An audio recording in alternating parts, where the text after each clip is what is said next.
जय जय सिया राम, जय सिया राम, जय जय सिया राम। बोले श्री राजा रामचंद्र भगवान की जय। हरि नाम संकीर्तन की जय। जय जय श्री राम, जय जय श्री राधे श्याम। नमः पार्वती पते हर हर महादेव। अखंड ब्रह्मांड नायक भक्तवांछा कल्पतरु सर्व सर्वेश्वर जगत नियंता जगदाधार भगवान कनक बिहारी सरकार की पावन कृपा से और कनक बिहारी मंदिर आश्रम में आपके नगर झोटवाड़ा में नवरात्रि के पावन शुभ अवसर पर संगीतमय श्री राम कथा रखी गई है और भगवान की कृपा के बिना हमें उनकी कथा और सत्संग प्राप्त नहीं होता है। रघुनाथ जी ही कृपा करें तब कहते हमें संत मिलते हैं और संत मिले तो कहते भगवंत मिलते हैं। भगवंत कृपा तब संत मिले और संत कृपा भगवंत मिले। जब द्रव ही दीन दयाल राघव साधु संगत पाइए। तो भगवान ने ऐसा संयोग बनाया है और कई वर्षों से आते जाते हैं। मंदिर को हम तब से जानते हैं जब पूज्य श्री टीकमदास जी महाराज राम कुटिया में रहते थे। तब उस समय हम लोग कथा किए सत्संग।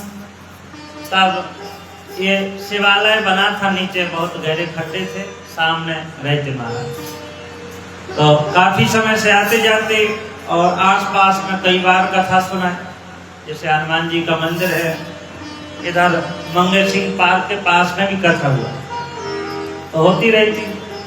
अब भगवान की जब कृपा होती है तब संयोग बनता। तो जाना तो था किशनगढ़ कथा सुनाने के लिए, लेकिन राम जी ने कहते बागडोर इधर खींच ली और संयोग ऐसा बना कि 2-3 दिन में ही संपूर्ण प्रोग्राम बना। और हमसे आग्रह किया, यहाँ बैठे हैं सत्यनारायण आदि सब भक्तगण, तो हमने स्वीकार कर लिया कि भगवान की हरी इच्छा इस बार यही नवरात्रा करने हैं, कथा सुनानी है। और हमारे मित्र हैं महंत परमानंदास जी, हमारे स्नेही हैं, तो इनने भी कहा कि यही भगवान को कथा सुनाएं, गाएं, हवन पूजन करो। तो संतों के मुख से भगवान ही बोलते हैं और संतों की बात स्वीकार कर लेनी चाहिए। भगवान ने कहा भी है, भगवान स्वयं कहते कि मेरी बात मानो चाहे मत मानो, लेकिन संतों की बात मानो। राम जी कहते सबरी को कि सातों समय मोई में जगते सातों समय में जगते मोहिते अधिक संत कर लेखा, मोहिते अधिक सातों समय मोई में जग देखा, मोहिते अधिक संत कर लेखा। सातों समय मोई में जग देखा, मोहिते अधिक संत कर लेखा। भगवान के श्रीमुख के हमारे राघव के राम जी के वचन। भगवान कहते चाहे मुझे सोने की थाली में 56 भोग 3600 व्यंजन खिलाओ चाहे मत खिलाओ, हमारे भक्त को एक ग्रास एक निवाला भी खिला दो तो भगवान कहते हम प्रसन्न हो जाए। और प्रमाण को तो क्या कहना, आप जानते हो। श्री ब्रह्मपीठाधीश्वर श्री नारायण दास जी महाराज का उदाहरण देखिए, कितने वैभवशाली संत हुए। राजस्थान, समस्त राजस्थान क्या विश्व में भारत में मानते हैं, तो क्या करते संतों की सेवा। उनके काल में अब भी हो रही है बहुत संत सेवा। तो जहाँ संत सेवा है वहाँ कल्प वृक्ष है। जहाँ साधु आते हैं वहाँ के समस्त पापों का शमन हो जाता है। ऐसा भागवत में लिखा कि दर्शनम तब लोकस्य सर्वथा अगहरम परम। ये संतों के दर्शन, संत से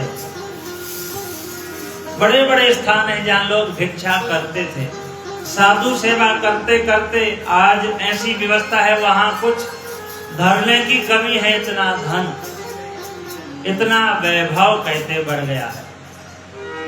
तो संत सेवा, संतों की बात सदा स्वीकार करना चाहिए, उनके श्रीमुख से भगवान ही बोलते हैं।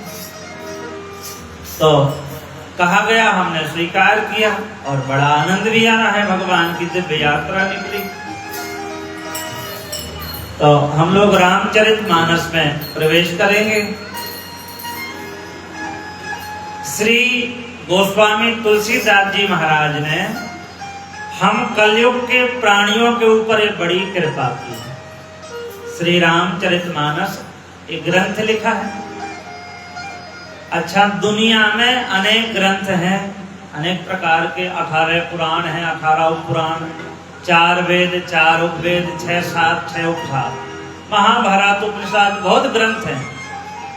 लेकिन जितना पाठ पूजा या पारायण होता है रामचरितमानस का, इतना और ग्रंथ का नहीं होता।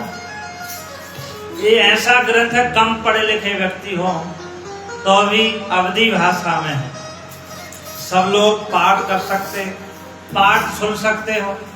रामायण जी की चौपाइयां अनेक प्रकार के रागों में भी गाओ तो एकदम बढ़िया, कोई भी प्रकार के ताल हो, राग, मात्रा सब में बैठ जाती है। गोस्वामी जी ने ऐसी कृपा की। कलयुग के प्राणियों को कहते नौका के समान है, भव सागर से पार उतारने वाला है रामचरितमानस।